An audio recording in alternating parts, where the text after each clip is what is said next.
가면서 전하는 사람들 네 번째 시간입니다. 옥문들이 열릴 때라는 제목으로 말씀을 드립니다. 여러분, 하나님은 어떤 하나님이신가요? 하나님에 대한 수식어가 여러 가지가 있어야만 줄줄이 하다 보면 글쎄 그걸로 설교가 끝날 수도 있는데, 하나님은 공의의 하나님, 사랑의 하나님, 자비의 하나님, 구원의 하나님, 평강의 하나님, 능력의 하나님, 계속 이어질 수 있습니다. 거기에 하나 더 한다면 하나님은 반전의 하나님이다. 여러분이 잘 아시는 개그우먼 조혜련 씨가 신앙 에세이 집을 냈는데 그 책의 이름이 반전의 하나님이십니다. 44년 동안 하나님을 부정하고 오히려 기독교를 비난하며 살던 조혜련 씨입니다.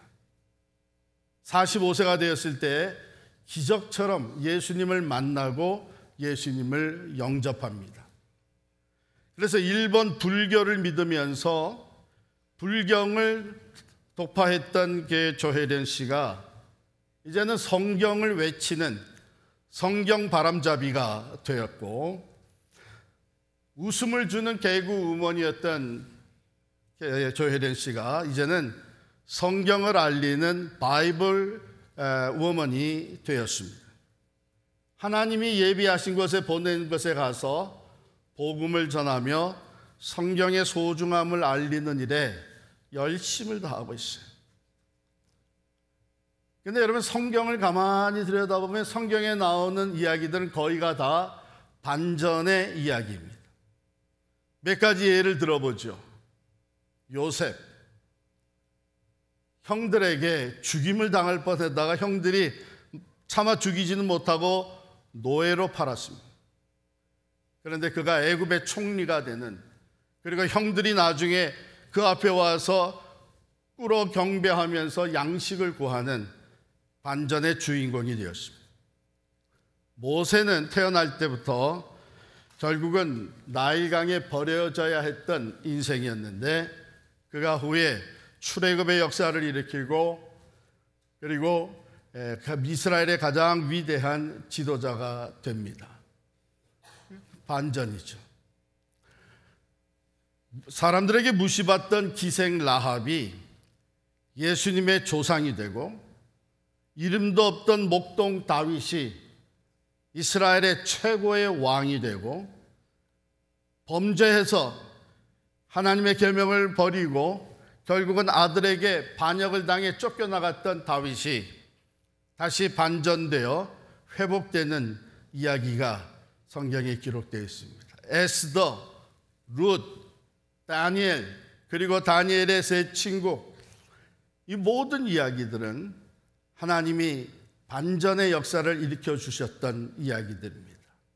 신약으로 넘어와도 예수 그리스도를 대적하고 교회를 핍박했던 바울이 이방인에게 복음을 전하는 사도가 되고, 그리고 신약 성경의 절반 정도를 하나님의 말씀을 기록하는 지도자가 된 것은 놀라운 반전입니다. 그런데 아마도 반전 중에 반전이라고 할 수 있는 것은 예수 그리스도의 십자가와 부활입니다. 성경의 메시지, 이 모든 반전의 이야기를 담고 있는 성경의 메시지는 무엇입니까? 잘 들으시기 바랍니다. 하나님이 함께 하시면 어떤 상황에서도 반전은 가능합니다.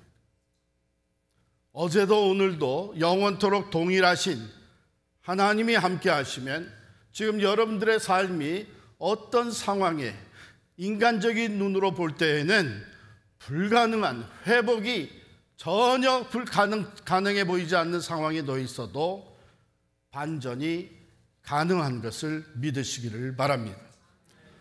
우리가 때때로 절망에 빠집니다. 실패합니다. 나 자신의 연약함으로 주저앉습니다.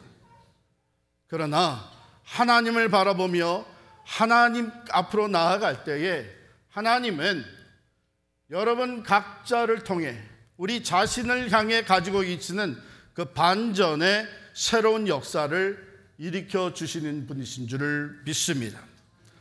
오늘 본문은 그 반전 이야기 중에 하나예요.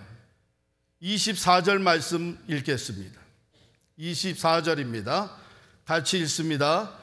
그가 이러한 명령을 받아 그들을 깊은 옥에 가두고 그 발을 착고에 든든히 채웠더니, 여기에 나오는 그는 누굽니까? 간수죠. 그들은 누굽니까? 바울과 실라입니다. 그 백그라운드 스토리가 이렇죠. 바울과 실라 그리고 성경 그 일행이 제2차 선교 여행을 출발을 했습니다.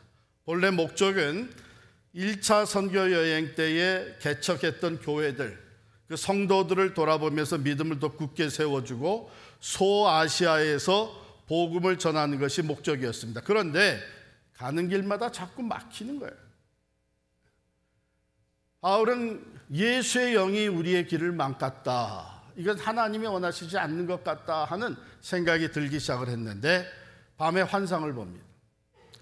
마게도냐 사람이 나타나서 이리로 건너와서 우리를 도와달라 하는 환상을 보고 아침에 모여서 함께 얘기를 나누는 동안 이것이 하나님이 원하신 것이다 해서 소아시아를 떠나 마게도냐로 들어갑니다. 이 마게도냐는 그 당시에 유럽 대륙으로 들어가는 입구예요. 마게도냐로 들어가서 첫 도성 빌립보에서 복음을 전합니다.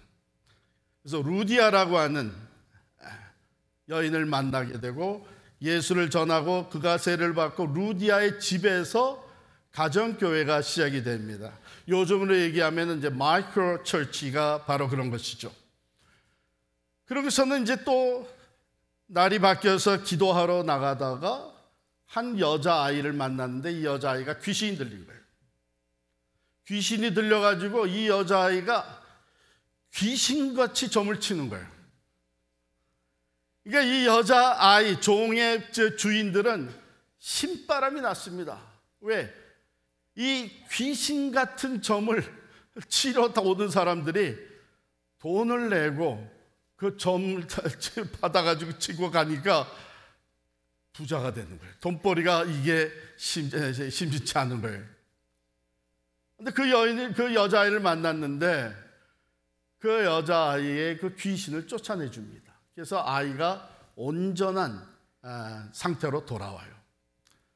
그러니까 문제가 생긴 거죠. 왜? 그 종의 주인들이 이제 수입이 줄어들기 시작을 하는 거예요. 그래서 온갖 거짓 누명을 씌워가지고 바울과 실라를 고소를 합니다. 근데 고소를 받은 이 기관에서 이 고관들이 재판도 제대로 안 하고 그냥 그런 소용돌이를 일으켜 해가지고 엄청나게 때려가지고서는 그 다음에 감옥에 가두는 거예요. 바로 그게 오늘 본문 바로 앞에 있거든요. 23절에 보면 많이 친 후에 옥에 가두고 간수에게 명하여 든든히 지키라 하니, 이제 간수가 데리고서는 깊은 감옥에 집어넣을 뿐만 아니라 이 착고를 다 채워가지고 꼼짝달싹 못하게 만들었습니다. 간수가 이제 죄수들을 지키고 또 지배하게 된 것이죠. 그런데 여기 24절에 보면요, 깊은 옥에 가두었다 그렇게 나오죠. 깊은 옥. 깊은 옥은요, 이거는 당시에 그 로마 제국이 가지고 있었던 그 프리즌 시스템, 감옥이 크게 세 종류가 있었어요. 하나는 그 잡범들이나 아주 경범죄를 진 사람들이 들어가는 감옥이 있고, 두 번째는 그거보다 좀 더 중한 죄를 진 사람들이 들어가는 감옥이 있어요.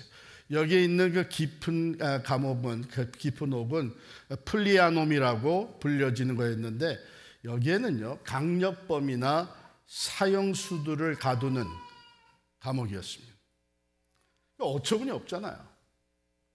아니 귀신을 쫓아내서 온전한 정신으로 돌아오게 고쳐졌는데 이게 그만 죄목이 씌워져 가지고 그것도 강력 범죄자들 또는 사형수들이 들어가는 깊은 곳, 그 플리아놈에 들어가게 된 거예요.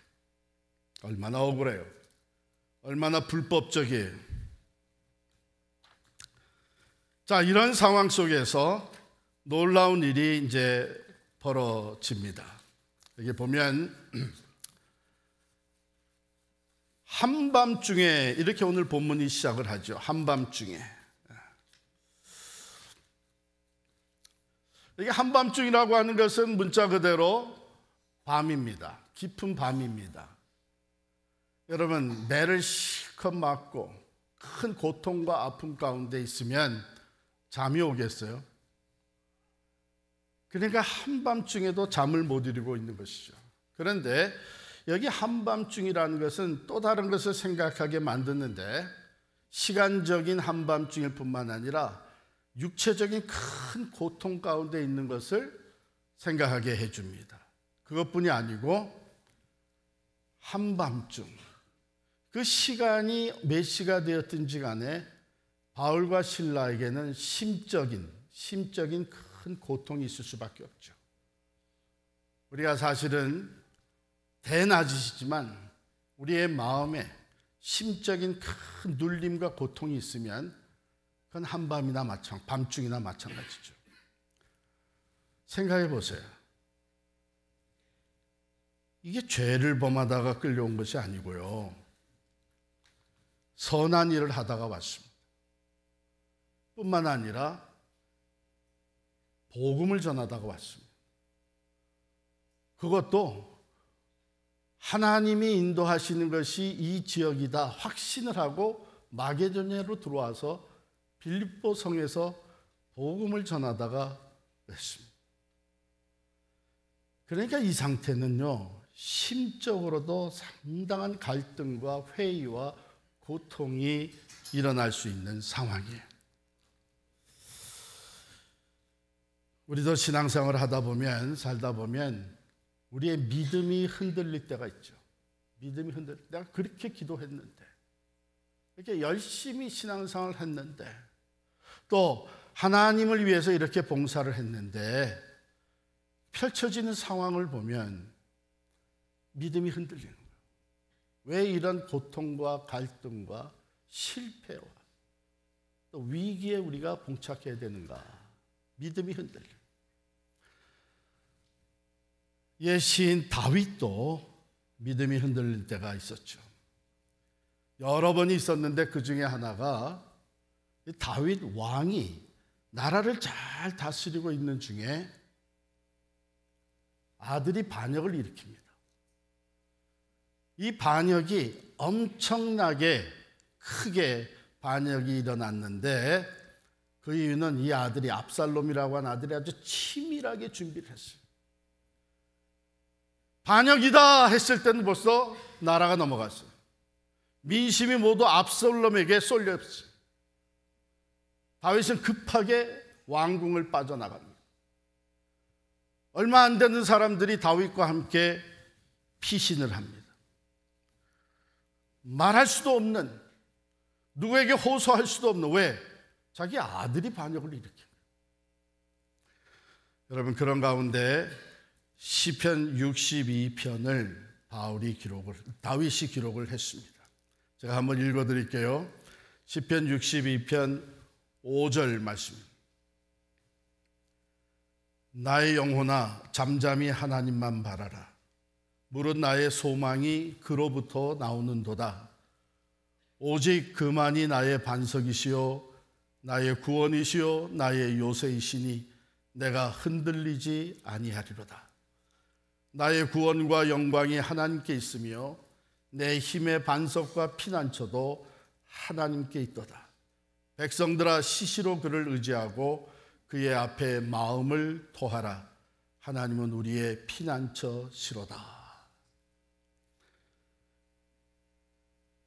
여러분, 우리는 평상시에 다윗이 가졌던 그 신앙 고백을 가지고 신앙생활 하죠. 하나님은 나의 구원이시다. 하나님은 나의 소망이시다. 하나님은 나의 피난처 요새시고 나의 반석이 되신다. 우리가 이런 신앙 고백을 하고 살아갑니다. 그런데 이런 하나님에 대한 지식적인 신앙 고백을 가지고 살던 우리들이 막상 큰 역경과 시련에 봉착하게 되면 믿음이 흔들리는 거예요. 흔들릴 수밖에 없죠. 다윗도 그랬었던 거예요. 62편 시편 앞에 보면 어떻게 보면 객관적인 우리와 같은 고백이 나와요.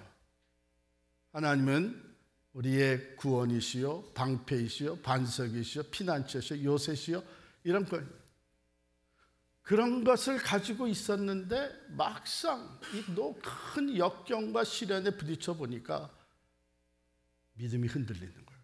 그래서 오늘 5절에 내려와서는 다윗이 뭐라면 나의 영혼아, 나의 영혼아. 지금 마음 내 안에서 흔들리고 있는 자신의 모습을 보면서 나의 영혼아, 왜 흔들리냐? 우리가 알고 있는 것이 무엇이냐? 우리가 믿고 고백했던 것이 무엇이냐? 나의 영혼아, 이런 때에 고백한 대로 하나님을 바라봐야 될 것이 아니냐? 나의 영혼아, 잠잠히 하나님만 바라라. 물은 나의 소망이 그로부터 나오는도다. 오직 그만이 나의 반석이시오 나의 구원이시오 나의 요새이시니 내가 흔들리지 아니하리로다.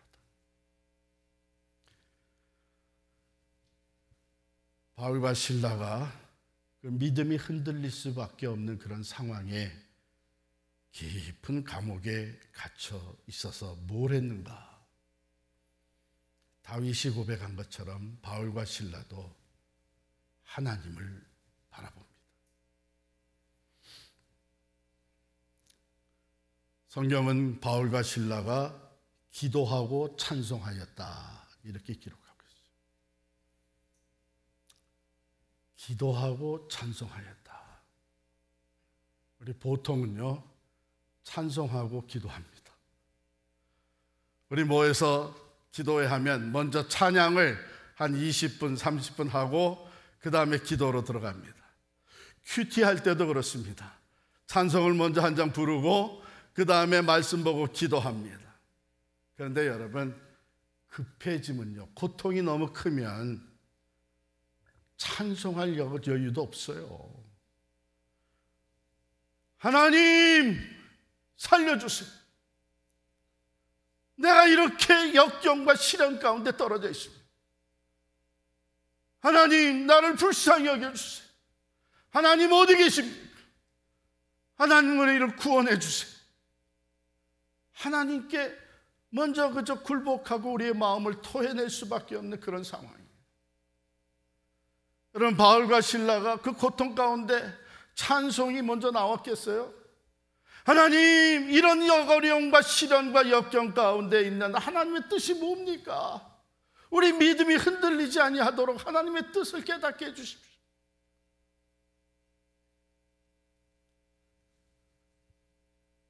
기도하고 찬송하였다. 여러분, 이렇게 우리의 마음을 하나님께 다 토해내면서 하나님만 바라보고 믿음으로 기도할 때에 변화가 일어나요. 하나님의 뜻이 깨달아질 때도 있고요, 바뀐 건 하나도 없는데 하나님이 나와 함께 하신다고 하는 확신, 이 깊은 감옥과 같은 상황에도 하나님은 나와 함께 하신다고 하는 확신, 하나님의 뜻이 있다고 하는 이 믿음, 이런 가운데 두려움이 사라지기 시작을 합니다. 불안과 걱정과 염려가 사라지기 시작을 합니다.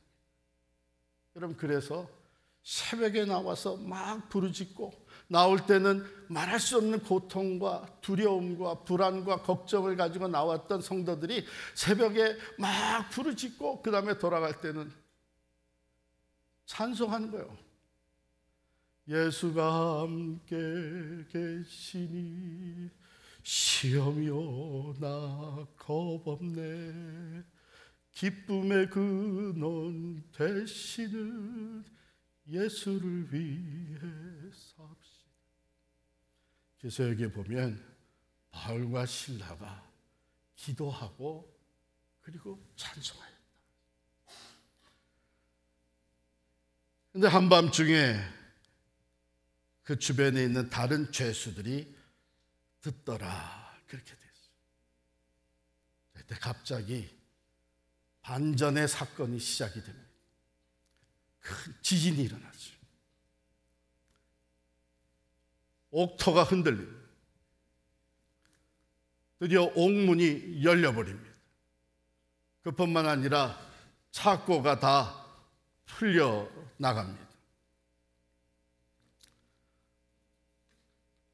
여러분, 반전의 사건은 하나님이 일으켜 주시는 줄을 믿습니다. 우리의 삶에 여러 가지 우리가 원하지 않는 일이 일어납니다. 그건 누구에게나 일어날 수 있습니다. 그래서 우리의 삶이 한밤중과 같은, 시간적으로 밤인데도 잠을 못 자는, 오히려 그 고통과 육신의 고통과 우리의 심적인 불안함과 두려움 속에 잠을 못 이룰 수 없는, 가지고 있었던 믿음도 흔들리려고 하는 이때에 우리가 하나님을 바라보고 하나님께 모든 것을 쏟아놓고 기도하고 하나님이 주시는 위로와 평안 가운데 하나님을 찬송한 하나님의 역사하심을 우리가 보기 시작하는 것이죠. 반전이 일어나서 이제는 모든 것에서 다 풀려났습니다. 자, 그런데 이 반전의 사건으로 말미암아 한없이 두려워진 또 다른 사람이 생겼습니다. 그게 누구예요? 간수예요.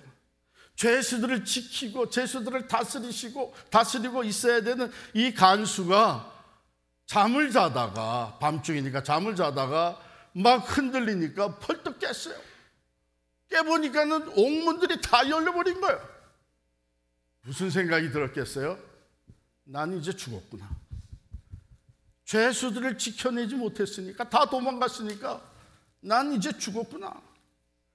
그래가지고서 여기 보면 이 간수가 자결을 하려고 합니다. 어차피 죽게 된 거예요. 그때 큰 소리가 옥중에서 들려오는 것이죠. 내 몸을 상하게 하지 마라. 우리가 다 여기 있노라. 바울이 소리를 질렀습니다. 우리가 죄수가, 우리가 여기가 다 여기 있는데 네가 죽을 이유가 뭐가 있느냐? 네가 지어야 될 죄가 뭐가 있느냐?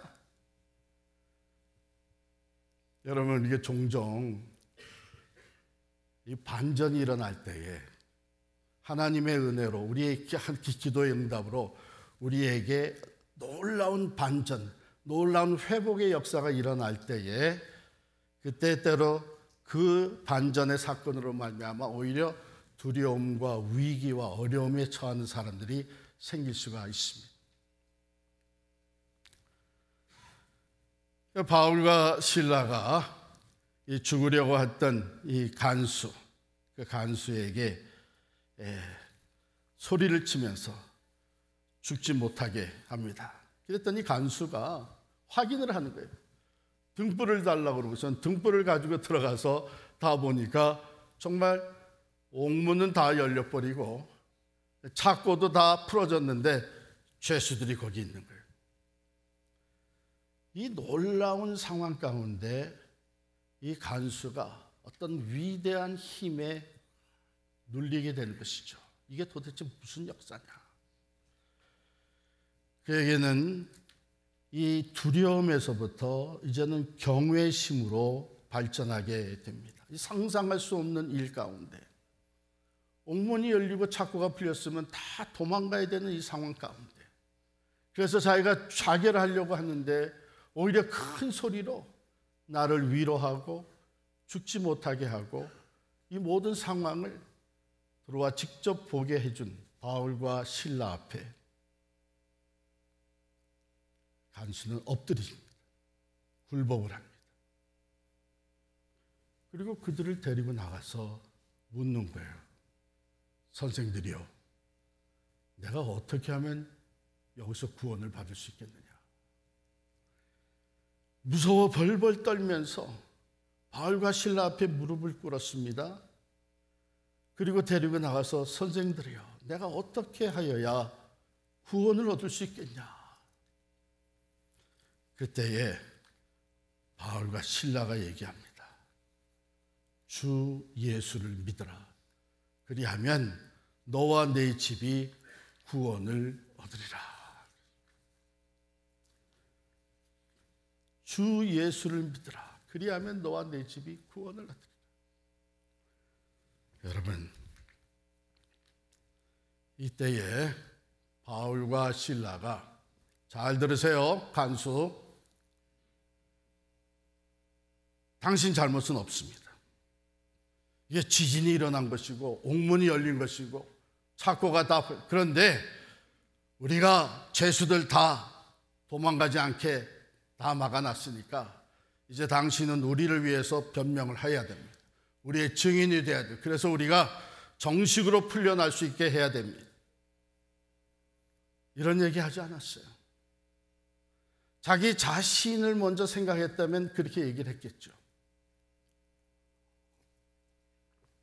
뿐만 아니라 바울과 실라는 이제 우리가 다 풀려났으니까 이제는 이 억울한 것을 풀어야 되겠다. 이제는 원수를 갚아야 되겠다. 이제는 손해배상, 명예훼손을 받아야 되겠다. 이런 생각하지 않았어요. 하나님의 반전이 일어났을 때에 그들은 그 일로 말미암아 두려워 죽게 된 간수에게 복음을 전합니다. 그를 불쌍히 여기는 마음을 갖습니다.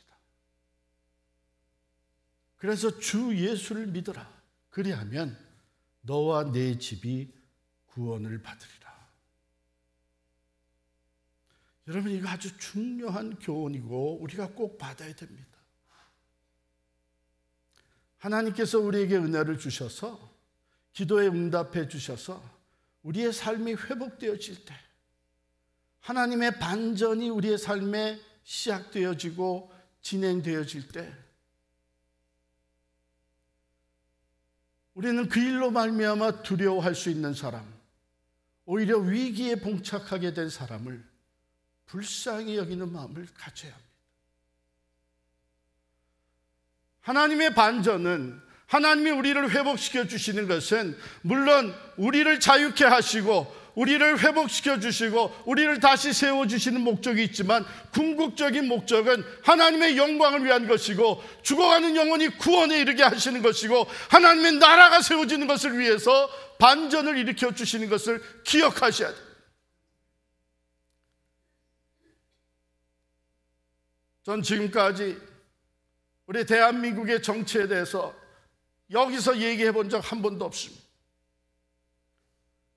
그러나 기도하는 중에 이제 어쩌면은 2주간 안에, 앞으로 짧은 시일 안에 판결이 나올 거예요.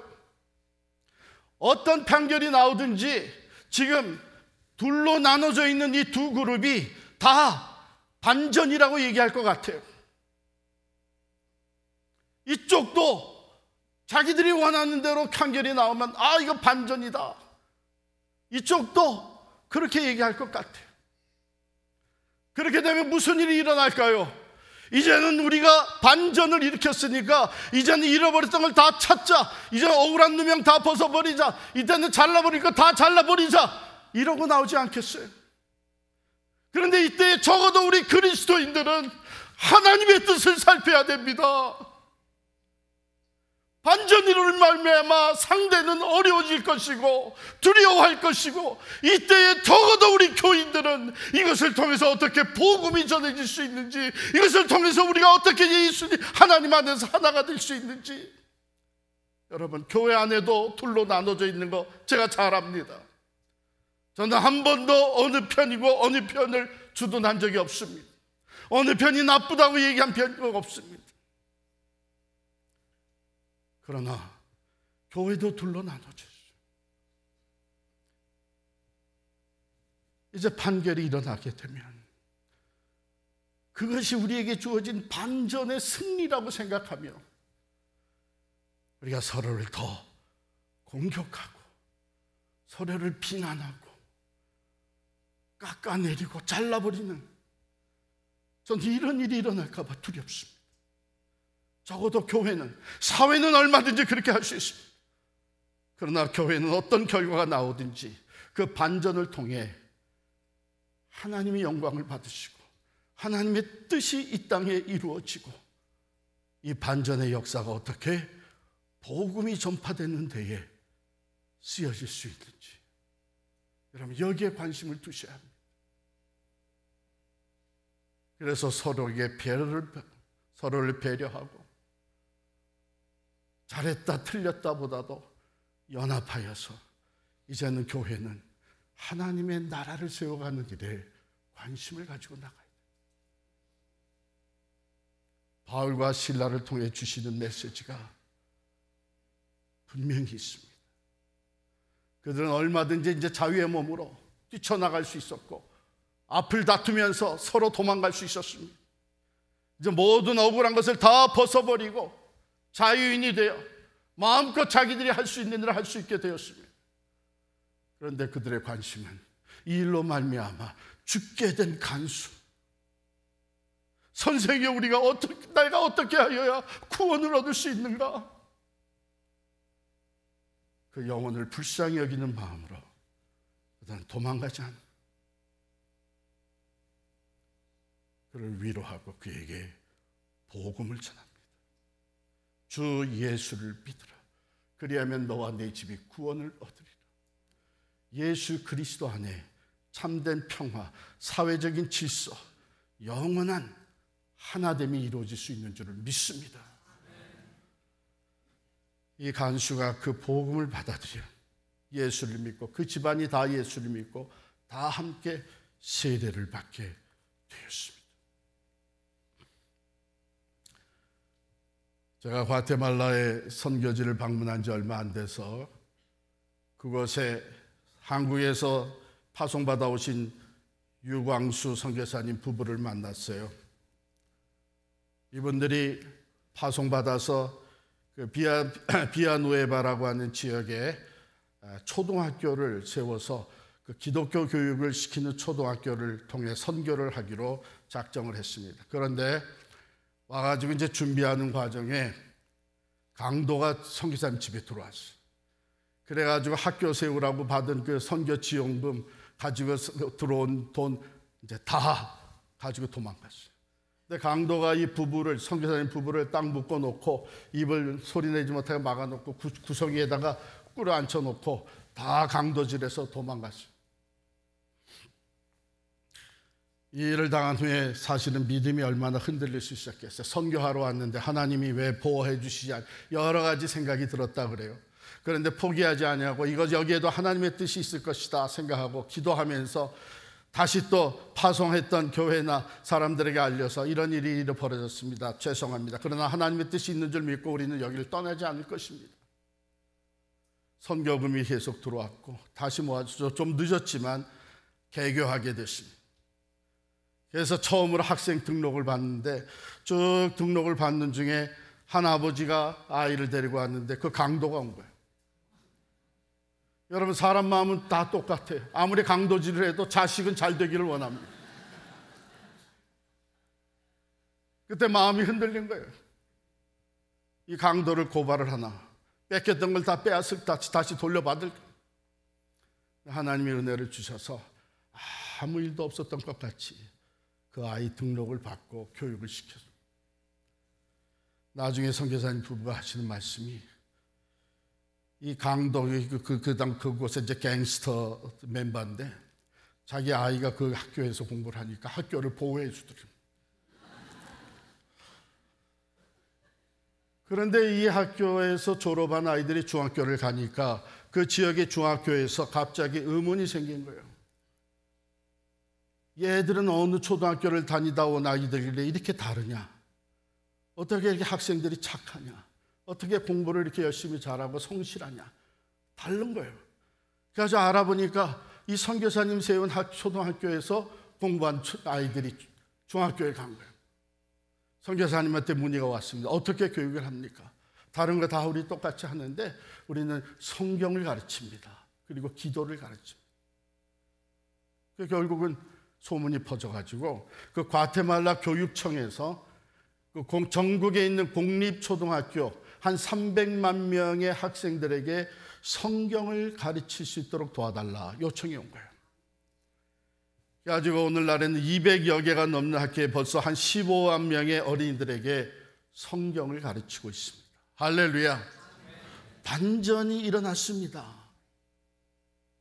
그런데 그 반전의 상황 가운데 이 선교사님은 강도질을 자기 걸 뺏어갔던 강도가 이제는 아이를 데리고 와서 도움을 요청하고 교육을 시켜달라고 하는 이런 반전이 일어났을 때 선교사님은 그리스도의 사랑으로 품었어요. 어떻게 해서든 이것이 복음을 전해줄 수 있는 기회가 되기를 바랐어요. 사랑하는 성도 여러분, 오늘도 예수 그리스도 안에서는 반전이 일어날 줄을 믿습니다.